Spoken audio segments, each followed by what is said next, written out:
En Despierta para revelarnos en exclusiva cómo viene la evaluación de México en términos de paz y economía. Patricia de Obeso, coordinadora en México del Instituto para la Economía y la Paz. Muchísimas gracias por venir. Gracias, Carlos. Buenos días. Buenos días. Buenos días. Hola.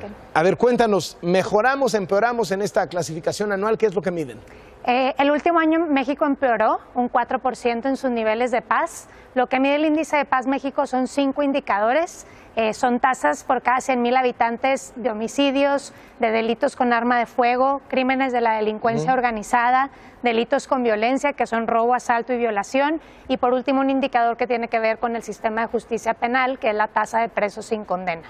¿Por qué cayó México?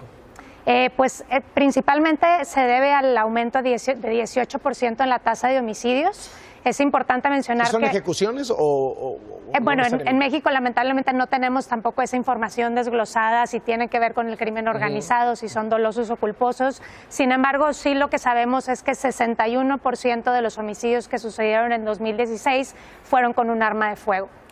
En términos de estados, ¿cómo se movieron los estados? Porque sé que ustedes también hacen evaluaciones subnacionales. Sí, así es. Justo el índice evalúa los 32 estados. Este año los estados que están arriba de la tabla, es decir, relativamente los más pacíficos en México, son Yucatán, Nayarit, Tlaxcala, Hidalgo y Coahuila.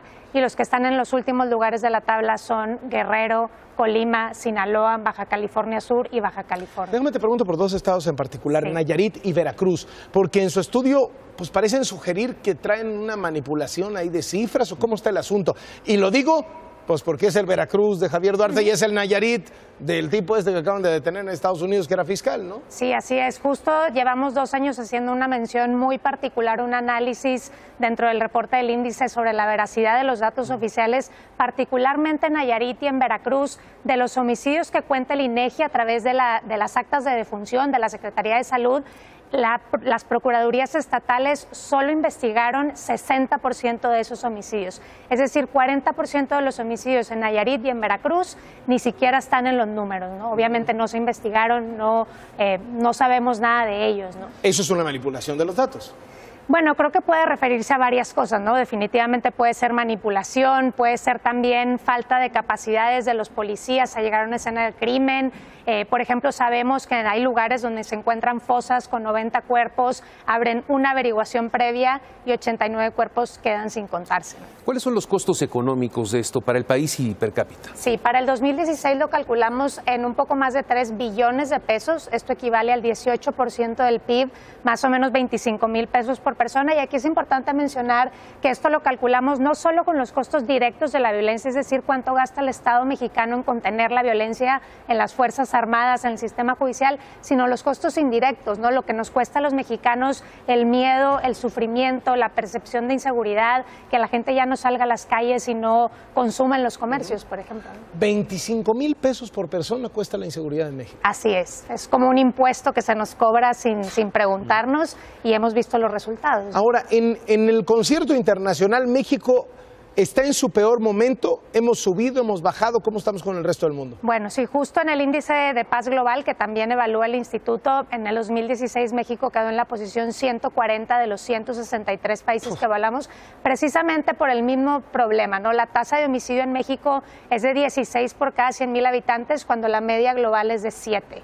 Lo cual quiere decir que en México estamos a más del doble, ¿no? O sea, solo hay 20 países peores que nosotros. Exactamente. Y además aquí el problema, creo que un poco lo que refleja el índice del mexicano es, como tú decías, que las cifras pues simplemente no son confiables. Lo que se reporta en gobiernos estatales no es lo mismo que se reporta a nivel federal, no es lo mismo que recoge el INEGI. Entonces, finalmente, pues ni siquiera tenemos la capacidad de evaluar realmente en dónde estamos parados. Sí, tenemos un grave problema con eso. La tasa de desaparecidos tampoco la conocemos a ciencia cierta a nivel estatal. Sin embargo, el índice evalúa también otra parte que le llamamos, digamos, la parte positiva, la constructiva, porque la paz es mucho más que contener la violencia. La paz es no tener corrupción, no tener impunidad, tener acceso a la educación, a la salud, a la justicia. Claro. Y entonces esa parte también la evaluamos y es interesante ver los contrastes, ¿no? Precisamente un estado como Veracruz, si bien las cifras dicen que está más o menos bien, cuando vemos temas de corrupción y de impunidad, está en los últimos lugares. ¿Es este el peor momento de México?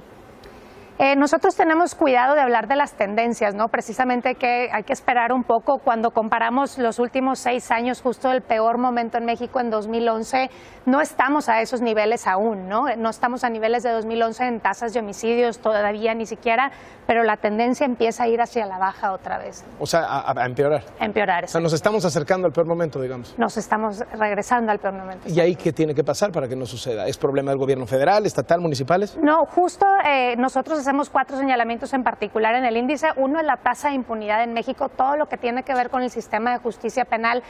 Nosotros calculamos que el 91% de los delitos en México quedan impunes, lo cual pues no puede suceder. Por otro lado, justo lo que pasa a nivel local, lo que vemos es que la gente cada vez se siente más insegura en los municipios, confía menos en las policías locales y hay mucho trabajo por hacer ahí, ¿no? La violencia no solamente es del crimen organizado, sino que las violaciones han ido a la alza, algunos delitos con violencia, y ahí es donde también hay que poner especial énfasis en lo que sucede a nivel local y con los gobiernos locales. Patricia, muchas gracias por venir y muy buenos días. Nos da en exclusiva este diagnóstico que hace la organización a su cargo.